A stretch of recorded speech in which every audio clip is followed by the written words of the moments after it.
सभी को सादर प्रणाम। मोक्षदायक पुण्य क्षेत्रों के बारे में आज सुनते हैं। शिव महापुराण के प्रथम खंड में विद्येश्वर संहिता में 12वें अध्याय में विविध गामिनियों का, नदियों का, भगनियों का उल्लेख मिलता है।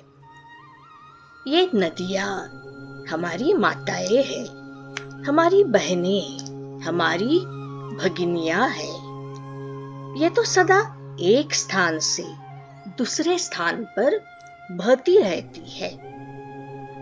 एक जगह की अच्छाइयों में अपने अमृत तुल्य जल के साथ उन अच्छाइयों को घुल मिलाकर ये सतत प्रवाहित होती है। जब ये दूसरी जगह पे जाती है तो सिर्फ उसी स्थान को नहीं, तो मार्ग में आने वाले सभी प्रांतों में ये अपना अमृत तुल्य जल, ये अमृत सदा उड़ेलती रहती है, सतत देती रहती है। ये तो सिर्फ देना ही जानती है। इसलिए तो इसमें कोई भी आश्चर्य की बात नहीं है कि वे प्रत्येक स्थान पर जहां पर उनका संपर्क आता है, वह प्रत्येक स्थान तीर्थ स्थान बन जाता है, पवित्र, नीरव, दैवी स्थान बन जाता है। तो आइए इन माताओं की, हमारी बहनों की महिमा सुनते हैं।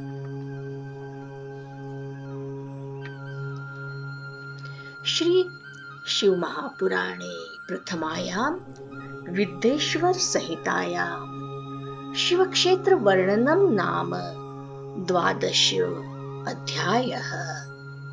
शिव महापुराण के अंतर्गत प्रथम विद्येश्वर संहिता में शिव क्षेत्र का वर्णन नामक 12वां अध्याय अब सुनते हैं।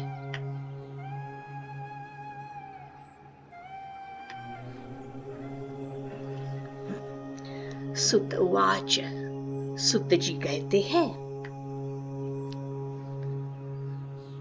शृणुध्वमृषयः प्राज्ञः शिवक्षेत्रं विमुक्तिदम् तदागमास्ततो वक्ष्ये लोकरक्षार्थमेव हि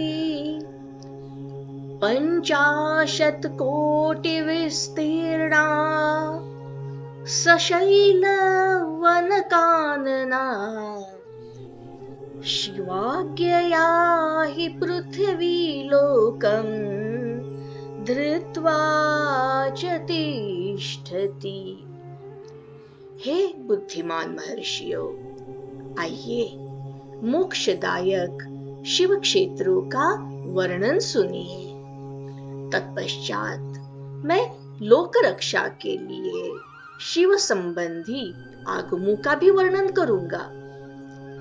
पर्वत, वन और काननों सहित इस पृथ्वी का संपूर्ण विस्तार 50 करोड़ योजन है और भगवान शिव की आज्ञा से पृथ्वी संपूर्ण जगत को धारण करके यह स्थित हो गई है।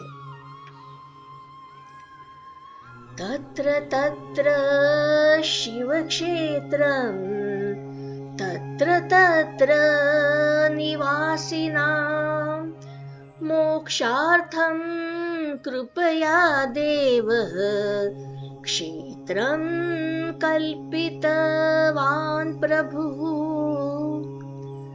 परिग्रहादृषीणां च देवानां परिग्रहात् स्वयंभूतान्यथान्यानि लोकरक्षार्थमेव हि। भगवान शिवजी ने भूतल पर विभिन्न स्थानों पर वहां के निवासियों को अपनी कृपापूर्वक दृष्टि से देखकर उनको मोक्ष देने के लिए शिव क्षेत्रों का निर्माण किया। कुछ क्षेत्र ऐसे हैं जिन्हें देवताओं ने तथा ऋषियों ने अपना निवास स्थान वास स्थान बनाकर अनुग्रहित किया है। वहां उनकी उन देवताओं की कृपा दृष्टि है, इसलिए उन स्थानों पर तीर्थत्व प्रकट हो गया है। तीर्थत्व यानी पवित्र जगह, अमृत तुल्य जगह। वहां पे अन्य ऐसे बहुत सारे तीर्थ क्षेत्र हैं जो लोगों की रक्षा के लिए स्वयं प्रादुर्भूत हो गए हैं, स्वयंभू है। उन्हें किसी ने निर्माण नहीं किया, ये स्वयंभू है। तीर्थे क्षेत्रे सदा कार्यम स्थान दान जपादिकम अन्यथा रोग दारिद्र मूकत्वाद्याप्नुयान्नरः अथास्मिन् भारते वर्षे प्राप्नोति मरणं नरः स्वयंभूस्थानवासेन पुनर्मानुष्यमाप्नुयात्। तीर्थ और क्षेत्र में जाने पर मनुष्य को सदा तीर्थ स्नान, उस स्थान पे जाके दान यानी देना, अपने अच्छाइयों को, अपनी संपन्नता को दान करना और जप आदि करना चाहिए। अन्यथा वह रोग, दरिद्रता, मुक्तता आदि दोषों का वह भागी होता है। बांटना चाहिए। जो मनुष्य इस भारतवर्ष के भीतर स्वयंभू तीर्थों में वास करके मरता है, उसको मरण प्राप्त होता है, उसे पुनः मनुष्य योनि ही प्राप्त होती है। क्षेत्रे पापस्य करणं दृढं भवति भूसुरः पुण्यक्षेत्रे निवासे हि पापमन्वपि नाचरेत् येन केनाप्युपायेन पुण्यक्षेत्रे वसेन्नरः सिन्धोः शतनदीतीरे सन्ति क्षेत्राण्यनेकशः। हे ब्राह्मणों, पुण्य क्षेत्र में अगर पाप कर्म किया जाता है तो वह और भी दृढ़ हो जाता है। इसलिए यह समझ के लेना चाहिए कि ये बात ऐसी नहीं है कि हम अगर पुण्य क्षेत्र में जाते हैं तो हम कुछ भी करें, कैसे भी करें, तो भी हमें पुण्य ही प्राप्त होगा। यह मिथ है। उल्टा पुण्य क्षेत्र में हमें अति सावधानी के साथ हमारे कर्म करने चाहिए, क्योंकि वहां का पाप और भी दृढ़ कठिन हो जाता है। अतः पुण्य क्षेत्र में निवास करते समय थोड़ा सा भी पाप न करें। जिस किसी भी उपाय से मनुष्य को पुण्य क्षेत्र में वास करना चाहिए। सिंधु माता और गंगा माता, इनके तट पर बहुत सारे पुण्य क्षेत्र है। सुनते हैं उनके बारे में। सरस्वती नदी पुण्या प्रोक्ता षष्टिमुखा तथा तत्तीरे वसेत् प्राज्ञः क्रमात् ब्रह्म पदं लभेत्। हिमवद्गिरिजा गंगा पुण्या शतमुखा नदी तत्तीरे चैव काश्यादि पुण्यक्षेत्राण्यनेकशः। सरस्वती नदी, सरस्वती माँ परम पवित्र, अर्थात कहा गया है कि उसके 60 मुख है, अर्थात उसकी 60 धाराएं हैं। जो विद्वान पुरुष सरस्वती की उन धाराओं के तट पर निवास करता है, क्रमशः ब्रह्म पद को पा लेता है। हिमालय पर्वत से निकली हुई पुण्य सलीला पुण्य माता गंगा 100 मुख वाली नदी, अर्थात 100 उसकी धाराएं हैं। उसके तट पर काशी आदि अनेक पवित्र पुण्य क्षेत्र है। तत्र तीरं प्रशस्तं हि मृगे मृग बृहस्पतौ शोणभद्रो दशमुखः पुण्योऽभीष्टफलप्रदः। तत्र स्थानोपवासेन पदं वैनायकं लभेत्। चतुर्विशं मुखा पुण्या नर्मदा च महानदी। शोणभद्रा नदी 10 मुखों वाली 10 धारा है उसकी। वह बृहस्पति ग्रह के जब मकर राशि में प्रवेश करता है, बृहस्पति यानी गुरु मकर राशि में प्रवेश करते हैं, तब अत्यंत पवित्र तथा अत्यंत अभिष्ट फल देने वाला यह हो जाता है। उस समय जब ऐसी ग्रहों की स्थिति होती है, बृहस्पति मकर राशि में, उस समय अगर इस स्थान पे शोणभद्र नदी में अगर स्नान करते हैं, वहां पे अगर उपवास करते हैं, तब विनायक यानी गणेश पद की प्राप्ति होती है। पुण्य सलीला, सलीला यानी जल, पुण्य सलीला महानदी नर्मदा के 24 मुख है, उसके 24 स्रोत है, उद्गम है 24 नर्मदा महानदी के। तस्यां स्नानेन वासेन पदं वैष्णव माप्नुयात्। तमसा 12 मुखारेवा 10 मुखा नदी। गोदावरी महापुण्या ब्रह्म गोवर्धनाशिनी। 21 मुखा प्रोक्ता रुद्रलोक प्रदायिनी। उसमें अगर हम स्नान करते हैं, तब वहां पे अगर निवास भी करते हैं, तो वैष्णव पद की, विष्णु लोक में जाके विष्णु भगवान की प्राप्ति होती है, ऐसा कहा जाता है। तमसा नदी के 12 मुख, तमसा नदी की 12 धाराएं, रेवा नदी के 10 मुख, अर्थात रेवा नदी की 10 धाराएं।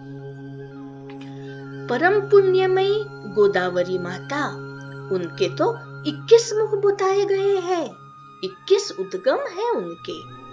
वह ब्रह्म हत्या तथा गोवध के, गोवधा ने गौ की, गाय की हत्या का पाप का भी नाश करने वाली एवं रुद्रलोक देने वाली यह माता है।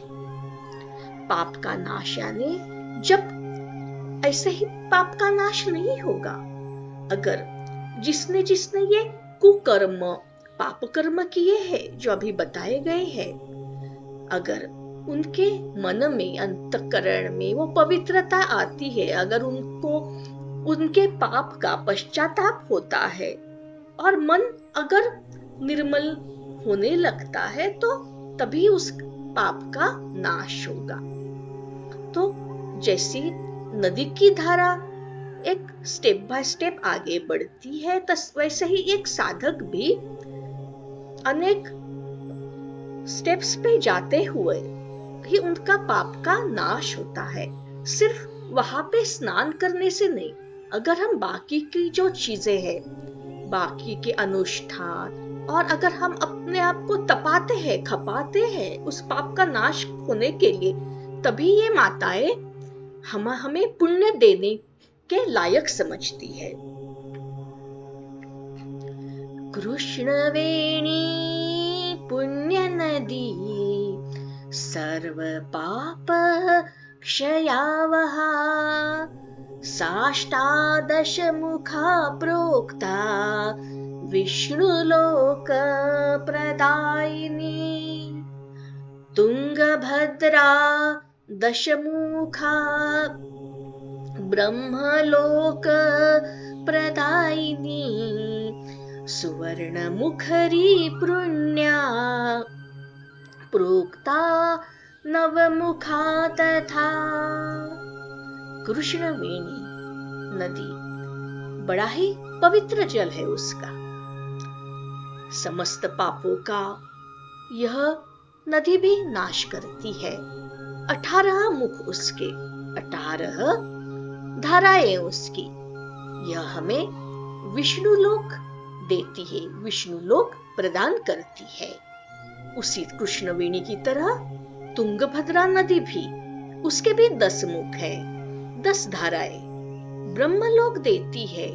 सभी नदियां इतनी पवित्र और इतनी देवतुल्य है कि आप देखते रहेंगे, सब दे ही रही है। देना ही उनका काम है, बांटना ही उनका काम है। पुण्य सलीला जिनका अमृत तुल्य जल सुवर्ण मुखरी नदी, उनके 9 मुख है। ब्रह्मलोक से लौटे हुए जीव उसी के तट पर जन्म लेते हैं। जो जीव ब्रह्मलोक जाते हैं, अब ब्रह्मलोक में जाने के बाद उन्हें फिर से उल्टे दिशा में अगर यात्रा करते हैं, तब मनुष्य जन्म लेना है तो कहाँ लेंगे? तो पुण्य सलीला नदी जैसा कोई भी पवित्र स्थान उसके लिए है ही नहीं। उसी के तट पे, किनारे पे जो भी स्थान रहेगा, पुण्य क्षेत्र रहेगा, तो वैसे साधक को, ऐसे जीवों का वहां पे जन्म होता है। तत्रैव सुप्रजायन्ते ब्रह्मलोकच्युतास्तथा, सरस्वती च पंपा च कन्या श्वेत नदी शुभा, एतासां तीरवासेन इंद्रलोकमवाप्नुयात्, सह्याद्रीजा महापुण्या कावेरी इति महानदी। सरस्वती, पंपा, कन्याकुमारी तथा शुभकारक श्वेत नदी, ये सभी पुण्य क्षेत्र है। पुण्य यानी शिव, शिव क्षेत्र ही कहते हैं उन्हें। इनके तट पर निवास करेंगे तो, और कौन निवास करेगा इनके तट पर? जिनकी वह क्षमता है, जिस वह योग्यता को पहुंचे हैं अपने अंतःकरण को पवित्र बनाने के बाद, वह इनके तट पर जाकर निवास करते हैं, तो उन्हें इंद्रलोक की प्राप्ति होती है। सह्य पर्वत से निकली, सह्याद्री पर्वत से निकली महानदी तथा कावेरी माता परम पुण्यमयी है, परमात्मा स्वरूप नदियां है ये। सप्तविश मुखा प्रोक्ता सर्वाभीष्टं प्रदायिनी, तत्तीराः स्वर्गदाश्चैव ब्रह्म विष्णु पदप्रदा, शिवलोक प्रदाशैवा तथा अभीष्ट फलप्रदा, नैमिषे बदरे स्नाया मेषगे च गुरौ। इसके 27 मुख, 27 उद्गम की धाराएं संपूर्ण अभिष्ट वस्तुओं को, जो भी हम आध्यात्मिक कामनाएं करती है, आध्यात्मिक स्वरूप में जाके अगर हम कुछ हमारी कामनाएं बाकी है, अभिष्ट हम जो चाहते हैं वह वस्तुओं को ये देती है। स्वर्गलोक की प्राप्ति कराने वाले तथा ब्रह्मा और विष्णु का पद देने वाले हैं। अगर उसके तर पे यानी तट पे अगर हम निवास करते हैं तो स्वर्गलोक की प्राप्ति होती है। ब्रह्मलोक या ब्रह्म पद या विष्णु का पद भी प्राप्त होता है, परंतु अंतःकरण की पवित्रता ये सर्वप्रथम कसौटी आती है। अगर वो है तो ही हम उनके किनारों पे हम जाने में सक्षम हो जाते हैं। अगर हम जाने में सक्षम होते हैं फिजिकली, या उन नदियों को हम हमारे अंदर उनको स्थान देने में हम सक्षम हो जाते, हमारा अंतःकरण उन नदियों के माफिक तरल और पवित्र बन जाता है। कावेरी के जो तट शैव क्षेत्र के अंतर्गत है, शैव यानी जो शिव जी के यानी जो पुण्यमयी पुण्य प्राप्त कर चुके, अर्जित कर चुके हैं, ऐसे जो शिव जी के भक्त है शैव क्षेत्र के अंतर्गत आते हैं। वे अभिष्ट फल देने के साथ ही शिवलोक यानी शिव जी जैसा कल्याण, लोगों का कल्याण करना, पवित्र स्थान, पवित्र फल देते हैं। ये भी नैमिषारण्य तथा बदरिकाश्रम में सूर्य और बृहस्पति के मेष राशि में आने पर यदि स्नान करें, देखिए स्थान भी एक स्पेसिफिक है, एक स्थान है, वहां पे स्नान करना, और जो ग्रह स्थिति है वो भी एक स्पेसिफिक है। सूर्य और बृहस्पति जब दोनों योग करके मेष राशि में आते हैं, अगर ये दोनों चीजें एक साथ आती है, अगर ये कंडीशन पे अगर स्नान करते हैं तो ये सब पद प्राप्त हो सकते हैं। ब्रह्मलोक प्रदम विद्या तत्तः पूजादिकं तथा सिंधु नद्यां तथा स्नानं सिंहे कर्कटगैरवौ केदारोदकपानं च स्नानं च ज्ञानदं विदुः गोदावर्यां सिंहमासे स्नायात् सिंह बृहस्पतौ।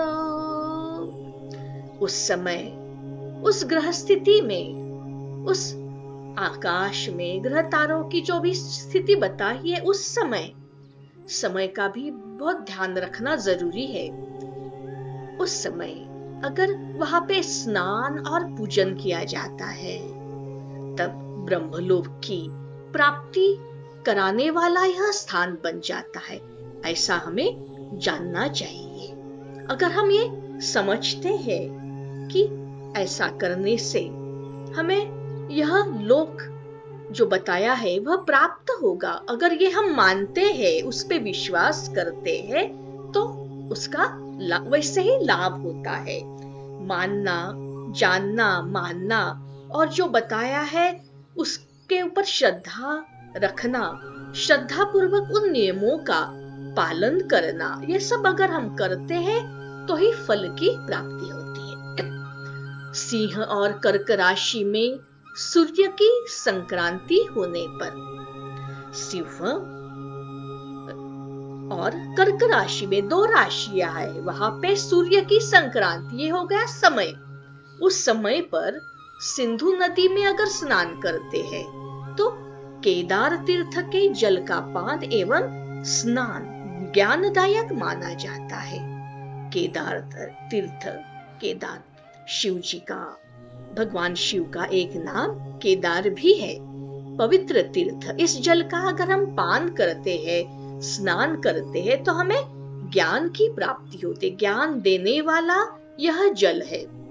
इसलिए जल का पान और जल में स्नान। जब बृहस्पति सिंह राशि में स्थित हो, भगवान गुरु बृहस्पति सिंह राशि में स्थित हो, उस समय सिंह की संक्रांति से युक्त, सिंह राशि की संक्रांति, मास भाद्रपद मास, इस ऐसी स्थिति हो समय की, और गोदावरी के जल में स्नान करना अति उत्तम होता है।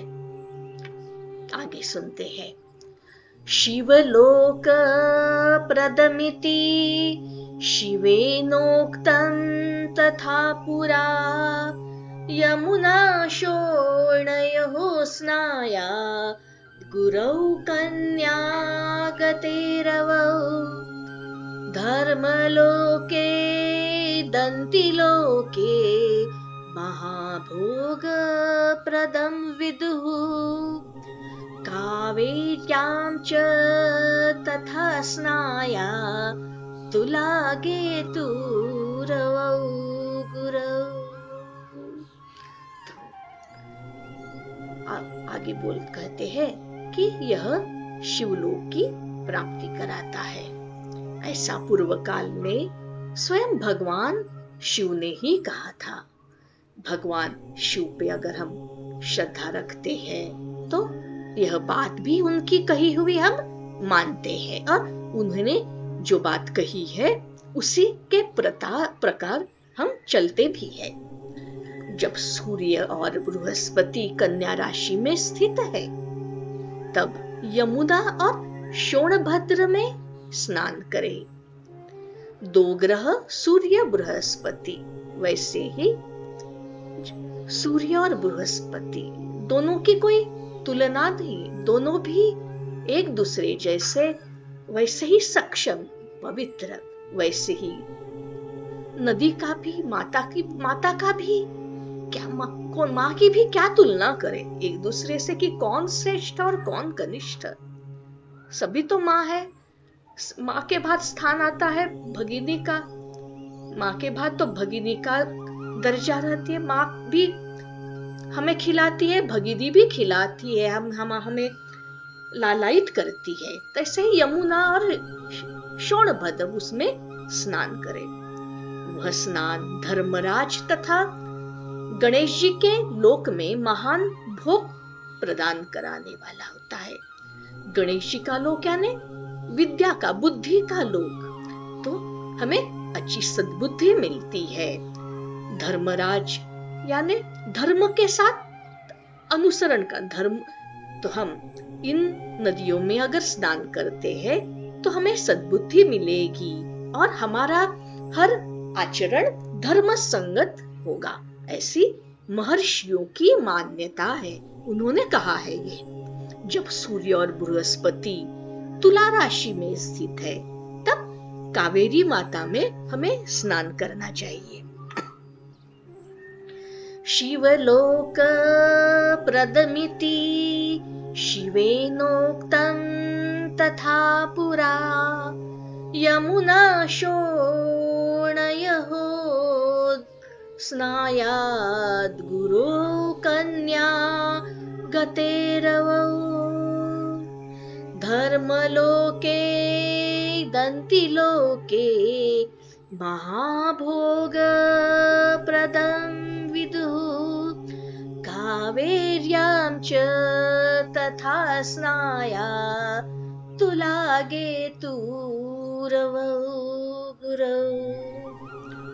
यह शिवलोक की प्राप्ति कराता है, ऐसा भगवान शिव कहते हैं। सूर्य बृहस्पति जब कन्या राशि में स्थित है तब यमुना और शोणभद्र में स्नान करें। यह स्नान धर्मराज तथा गणेश जी के लोक में महान भोग प्रदान कराता है। महर्षियों की यही तो मान्यता है। जब सूर्य और बृहस्पति तुला राशि में है तो उस समय कावेरी नदी में स्नान करें। विष्णोर्वचन माहात्म्या सर्वाभीष्ट प्रदं विदुः वृश्चिके मासी संप्राप्ते तथार्के गुरुवृश्चिके नर्मदायां नदीस्नानात् विष्णुलोकमवाप्नुयात् सुवर्णमुखरी स्नानं च आपगे च गुरवो। वह स्नान भगवान विष्णु के वचन की महिमा से संपूर्ण अभिष्ट वस्तुओं को देने वाला है। जब सूर्य और बृहस्पति वृश्चिक राशि पर आ जाते हैं तब मार्गशीर्ष के महीने में नर्मदा में स्नान करने से विष्णु लोक की प्राप्ति होती है। सूर्य और बृहस्पति के धनु राशि पे अगर ये सक्षम ग्रह स्थित हो जाते हैं तो सुवर्णमुखरी नदी में किया हुआ स्नान भी बहुत उत्तम माना जाता है। शिवलोक प्रदमिति ब्राह्मणो वचनं यथा मृगमासी तथा स्नाया जाह्नव्यां मृगगे गुरौ। शिवलोक प्रदमिति ब्रह्मणो वचनं यथा ब्रह्म विष्णवोः पदे भुक्त्वा तदन्ते ज्ञानमाप्नुयात्। माघ मास का समय अगर उसमें जाह्नवी माता यानी गंगा माता में अगर हम स्नान करते हैं, स्नान करना चाहिए गंगा माता के जल में। ब्रह्मा जी कहते हैं कि यह स्नान साक्षात शिवलोक की प्राप्ति कराने वाला होता है। शिवलोक के पश्चात ब्रह्मा और विष्णु के स्थानों पर सुख भोग कर शिवलोक में अगर प्राप्ति होती है तो उसके बाद में ब्रह्मा और विष्णु के स्थान में उस स्थानों में जो भी सुख जो ऐश्वर्य जो भी मिलने उनको भोग कर अंत में मनुष्य को ज्ञान की प्राप्ति हो जाती है। अर्थात सुख भोगने के बाद उस सुख में कुछ अर्थ नहीं, ये सुख निरर्थक है ऐसा समझकर जब मनुष्य उसका सुखों का त्याग करता है और आगे बढ़ता है, त्याग करता है आगे बढ़ता है, तो अंत में यह ज्ञान का मार्ग हो गया और अंत में मनुष्य को ज्ञान की प्राप्ति हो जाती है। गंगायां माघ मासे तु तथा कुंभगतेरवौ श्राद्धं वा पिंडदानं वा तिलोदकमथापि वा वंशद्वय पितॄणां च कुलकोट्युद्धरं विदुः कृष्णवेण्यां प्रशंसन्ति मिनगे च गुरौ। माघ मास में, माघ मास सूर्य का कुंभ राशि में प्रवेश तथा प्रवेश होने के बाद सूर्य महाराज कुंभ राशि में स्थित हो गए। उसके बाद फाल्गुन मास का समय और यह समय की यह स्थिति ऐसी ही होने के बाद अगर गंगा जी के तट पर किया हुआ, गंगा जी के उदक द्वारा उनके ही तट पर किया हुआ श्राद्ध कर्म या पिंडदान अथवा तिलोदक दान पिता और नाना दोनों कुलों के पितरों का अनेक पीढ़ियों का उद्धार करने वाला माना गया है। देखिए, पिता और नाना, यह ऐसा स्नान है, वह किसी व्यक्ति में भी वह कोई भेद नहीं करता है। पिता का कुल या नाना का कुल, दोनों एक समान, दोनों कुलों की बात समझने की है। पिता और नाना दोनों कुलों के पितरों की और अनेक पीढ़ियों का उद्धार कराने वाला यह कर्म माना गया है। यही तो महिमा है गंगा माता की। वह किसी में भेदभाव ही नहीं करती। उसके जल में जो भी आया उसका पाप का वह क्षालन करती है। सूर्य और बृहस्पति जब मीन राशि में स्थित है, तब कृष्ण वेणी नदी में किए गए स्नान की भी ऋषियों ने प्रशंसा की है, स्तुति की है ऋषियों ने उनकी। तत्तीर्थे च तन्मासी स्नानमिदं द्रपदप्रदम् गंगां वा सय्यजां वापि समाश्रित्य वसेद्बुधः तत्कालकृत पापस्य क्षयो भवति निश्चितम् रुद्रलोक प्रदान्येव सन्ति क्षेत्राण्यनेकशः।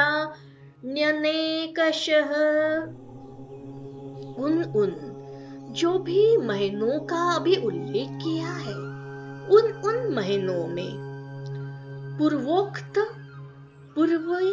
उसके पूर्व जो भगवान ने, ऋषियों ने, महर्षियों ने जिस तीर्थों का उल्लेख किया है, उनके बारे में कहा है, उनमें स्नान अगर करते हैं तो इंद्रपद की प्राप्ति होती है। इंद्रपद की प्राप्ति कराने वाला होता है।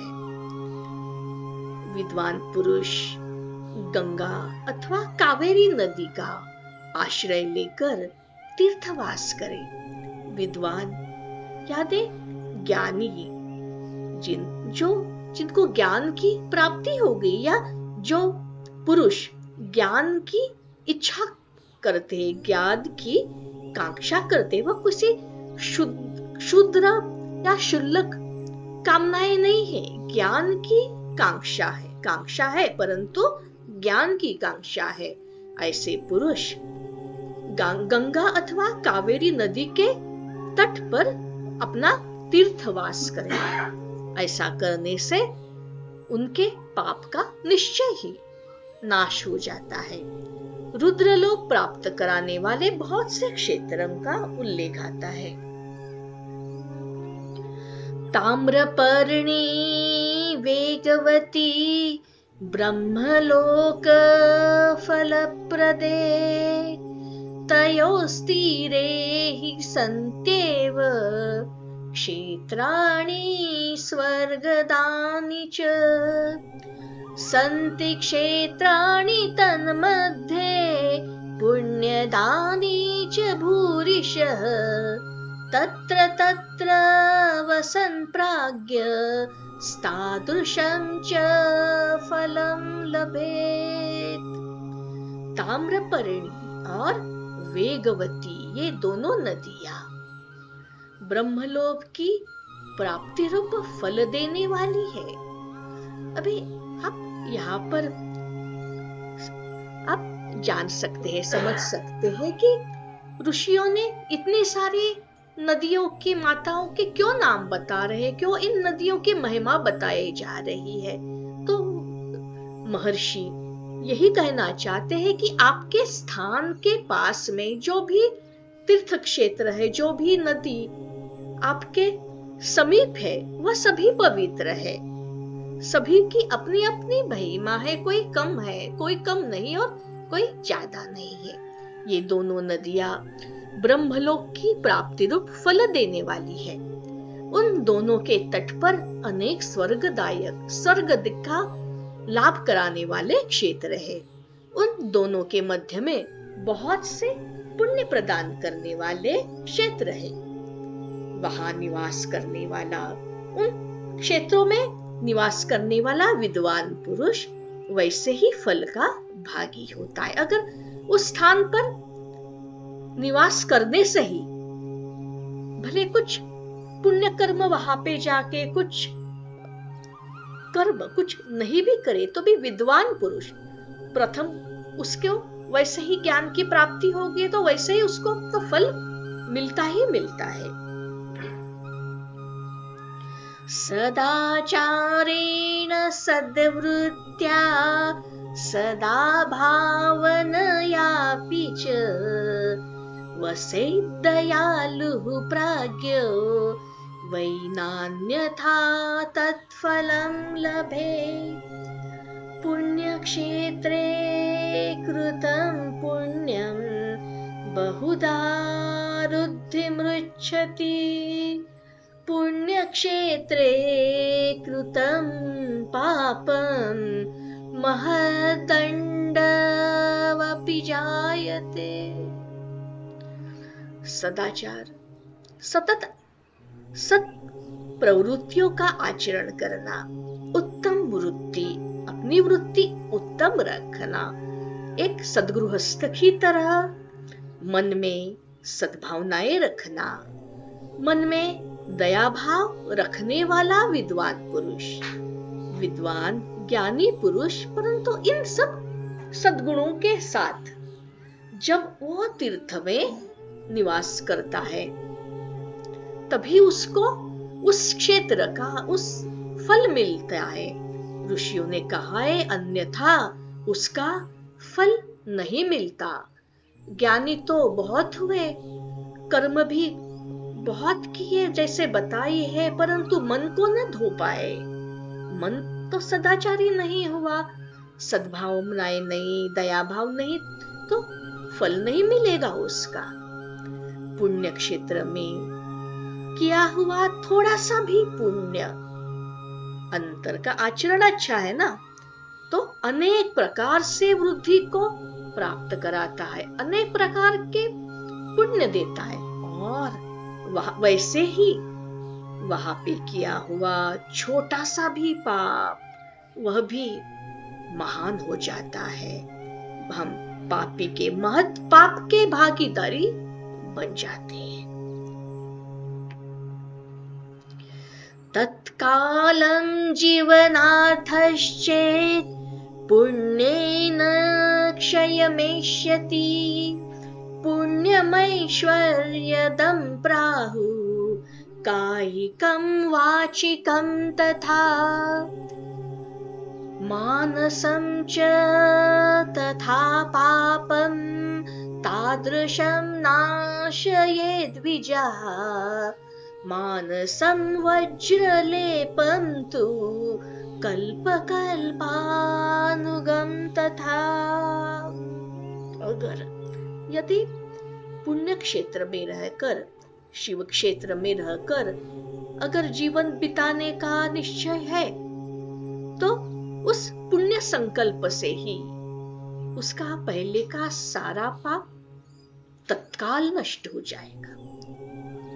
सिर्फ संकल्प करने की देर, संकल्प तो अंतःकरण में आ गया, बुद्धि में आ गया, सिर्फ संकल्प ही कर लिया बुद्धि से कि मैं मेरा जीवन इस पवित्र क्षेत्र में, शिव क्षेत्र में मैं बिताने का निश्चय कर रहा हूँ, ऐसा संकल्प आया। ऐसा कौन संकल्प करेगा जिसका अंतःकरण वो लेवल की पवित्रता को आ गया है, वो लेवल की बात वह सोच पा रहा है। तो तात्काल मतलब वही क्षण, उसी समय उसका सारा पाप नष्ट हो जाएगा, क्योंकि पुण्य को ऐश्वर्यदायक कहा है।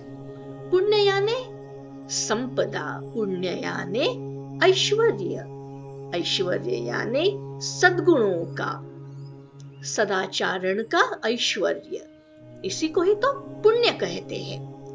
हे ब्राह्मणों, तीर्थवास जनित पुण्य, तीर्थ में अगर वास करते हैं और उससे जो पुण्य मिलता है, ऐश्वर्य मिलता है, वह हमारे कायिक शरीर से, वाचिक यानी वाणी से, तथा मानसिक यानी मन से जो भी पाप होते हैं, उन सारों पापों का नाश कर देता है। कायिक, वाचिक, मानसिक पापों का नाश। तीर्थ में किया हुआ मानसिक पाप, मानसिक पाप भी शरीर से तो किया नहीं, किसी को शरीर से नहीं किया है पाप, तो किसी ने उस पाप को देखा भी नहीं। मानसिक पाप वज्रलेप हो जाता है, यानी वह पाप ज्यादा कठोर, वज्र यानी सबसे कठिन वस्तु को वज्र कहा है, तो वो पाप इतना कठिन बन जाता है, अंतःकरण में बन जाता है मानसिक पाप। और वह कई कल्पों तक, कई कल्प यानी अगर समझ लीजिए बहुत लंबे समय, लंबे जन्म जो भी है, वह पीछा नहीं छोड़ता। ध्यानादेव हि तन्नेष्ये नान्यथा नाशमृच्छति वाचिकं जपजालेन कायिकं कायशोषणा दानाद्धनकृतं नश्ये न अन्यथा कल्पकोटिभिः क्वचित् पापेन पुण्यं च वृद्धिपूर्वेण नश्यति। वैसा पाप केवल ध्यान से ही नष्ट होता है। हमने देखा जो का पाप मानस से किया है, मन से हो गया है, मानसिक पाप दिखाई नहीं दिया किसी शरीर का कुछ उसमें भाग नहीं, तो ऐसा अगर पाप जो पीछा नहीं छोड़ रहा है, वैसा पाप यहाँ पे इसका उपाय भी बता रहे हैं महाराज। वैसा पाप केवल ध्यान से ही नष्ट होता है, अन्यथा नष्ट नहीं होता। तो ऐसे पाप से पीछा छुड़ाने के लिए हमें ध्यान का अवलंबन करना चाहिए। वाचिक पाप यानी वाणी का पाप जप से, देखिए हर पाप क्या नष्ट करने के लिए उसका अलग अलग उपाय है। मानसिक पाप ध्यान से नष्ट होता है, वाणी का पाप जप से, जप यानी हम वाणी का उपयोग करते हैं ना जप करते समय। कायिक पाप यानी शरीर का पाप सुखाने से, जैसे शरीर को सुखाना, शरीर को तपाने से, शरीर को ताप देने से, कठोर तप से शरीर का पाप नष्ट हो जाता है। धनोपार्जन में हुए पाप, हम हमारी उपजीविका करने के लिए, हम धन कमाने के लिए अगर हम किसी अच्छे सद्मार्ग से धन नहीं कमाते हैं, उस धन के उपार्जन में हमसे कुछ पाप होता है, तो वह पाप, उसकी तोड़ क्या है? धनोपार्जन में हुए जो पाप है वह दान से नष्ट होता है, अन्यथा करोड़ों कल्पों में भी उनका नाश नहीं होता। अगर और दान भी कौन करेगा कि जिसको लग रहा है मन में, उसकी बुद्धि में कि मुझसे यह पाप हो गया है, धन कमाते हुए, हमारा धन का अर्जन करते हुए, तब और जब हमें एहसास होता है हमारी गलती का, तभी उस गलती का सुधारने का मार्ग वहीं से शुरू हो जाता है। और उस गलती को सुधारने के लिए हम चल पड़ते हैं, तो उपाय भी सामने ही नजर आता है। कभी कभी अतिशय मात्रा में बढ़े पापों से पुण्य भी नष्ट हो जाता है। कभी कभी क्या होता है, पुण्य यानी ऐश्वर्य, पवित्रता तो हमने अर्जित की, परंतु अगर उसके तुलना में हमने किए हुए पाप, उनकी मात्रा ज्यादा है, तो पुण्य भी नष्ट हो जाते। तो ऐसी बात नहीं कि हमने एक बार पुण्य को कमा के रखा तो अभी हम कुछ भी कर सकते हैं, ऐसा नहीं। पुण्य के तुलना में अगर हमारे पाप कर्म बढ़ गए तो वो पुण्य भी खर्च हो गया, नष्ट हो गया। बीजांशैश्चैव वृद्ध्यंशो भोगांशः पुण्यपापयोः ज्ञाननाशो हि बीजांशो वृद्धिरुक्त प्रकारतः भोगांशो भोगनाशस्तु नान्यथा पुण्यकोटिभिः बीजप्ररोहे नष्टे तु शेषो भोगाय कल्पते। पुण्य और पाप दोनों का बीजांश वृद्ध्यांश और भोगांश होता है। पुण्य और पाप दोनों भी सर्वप्रथम बीजों के रूप में जन्म लेते हैं। अंश, बीज का अंश, फिर वृद्ध्यांश, फिर जैसे एक वनस्पति, जैसे एक पौधा, जैसे जैसे उसको खाद पानी मिलते हैं तब उसकी वृद्धि, तो वृद्धि होनी चालू हो गई। पुण्य कर्मों को और भी पुण्य बीजों को बढ़ाने के लिए हम पुण्य कर्मों की खाद डालते हैं तो पुण्य का वृद्ध्यांश बढ़ेगा। पाप के बीजांश को बढ़ाने के लिए अगर हमारे पाप कर्मों की खाद और पानी डालेंगे तो पाप की वृद्धि होगी, पाप की वनस्पति बढ़ेगी। और भोगांश, एक बार जब यह फसल पुण्य रूपी हो या पाप रूपी हो, पुण्य रूपी या पाप रूपी पौधे जब पूरी तरह से फसल के रूप में लहराने लगते हैं दोनों भी, तो भोगांश, तो हमें उनको भोगना पड़ता। एक बार वो फसल तैयार हो गई, पुण्य रूपी का हो या पाप रूपी, तो भोगांश, तो उन्हें भोगने के सिवा हमारे हाथ में कोई मार्ग नहीं बचता। बीजांश का नाश ज्ञान से, अभी तक तो अंकुर आया नहीं ना बीज को, तो बीजांश का नाश कैसे होगा? ज्ञान से।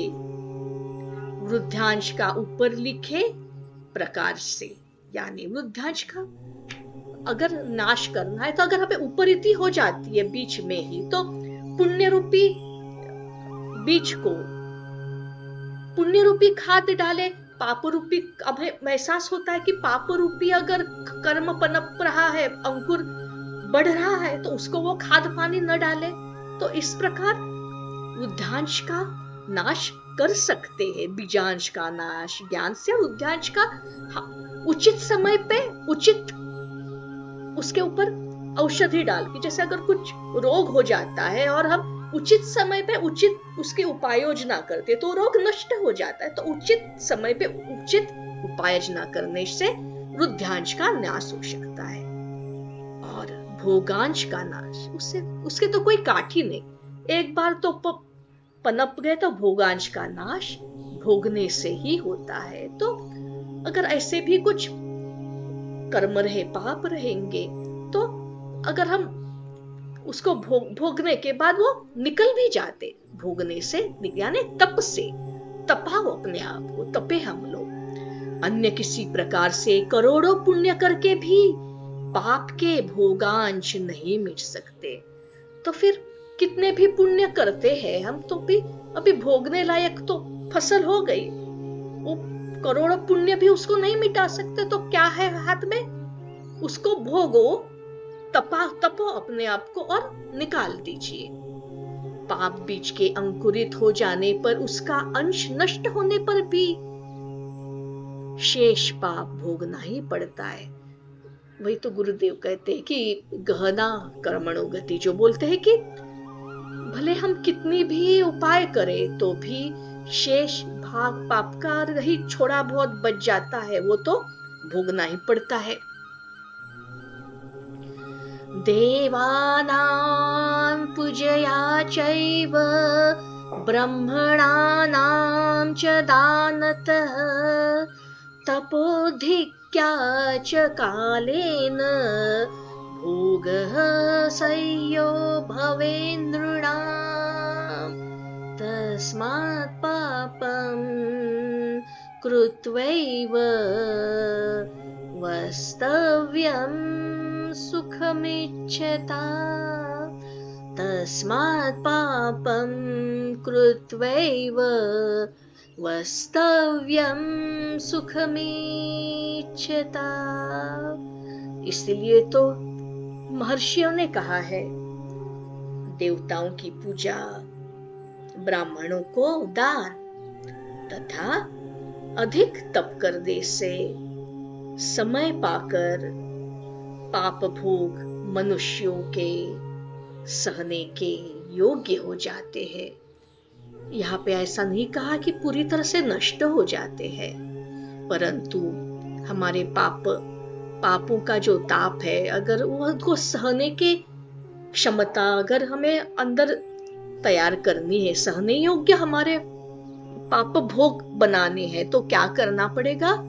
देवताओं की पूजा, देवताओं को जो देने वाले लोग हैं, देने वाले साधु पुरुष है, उनकी पूजा, उनके चरणों में नमन वंदन यानी पूजा, उनसे उनके प्रति श्रद्धा भाव, ब्राह्मणों को दान देना, अपने पास जो भी है वो जो अच्छाई है, ऐश्वर्य है, उसको देना, दान करना, और अधिक तप करने से शरीर अपने आप को कष्ट देने से सहने योग्य। इसलिए जो सुख की चाहना रखते हैं उस व्यक्ति को पापों से बचकर ही तीर्थवास करना चाहिए।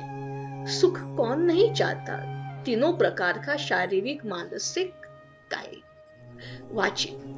तो पहले ये चेतावनी दी गई है कि अगर आप सुख की इच्छा है आपकी, तो तीर्थ क्षेत्रों में भी जा रहे हैं, वास कर रहे, तो पापों से बचकर ही रहे। इति श्री शिव महापुराणे प्रथमायां विद्येश्वर संहितायां शिवक्षेत्र वर्णनम नाम 12 अध्यायः। इस प्रकार श्री शिव महापुराण के अंतर्गत प्रथम विद्येश्वर संहिता में शिव क्षेत्र का वर्णन नामक यह 12वां अध्याय पूर्ण हुआ।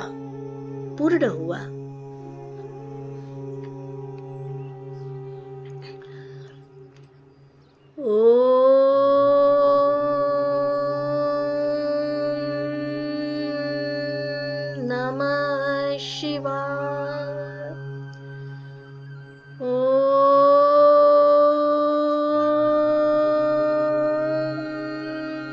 नमः शिवाय।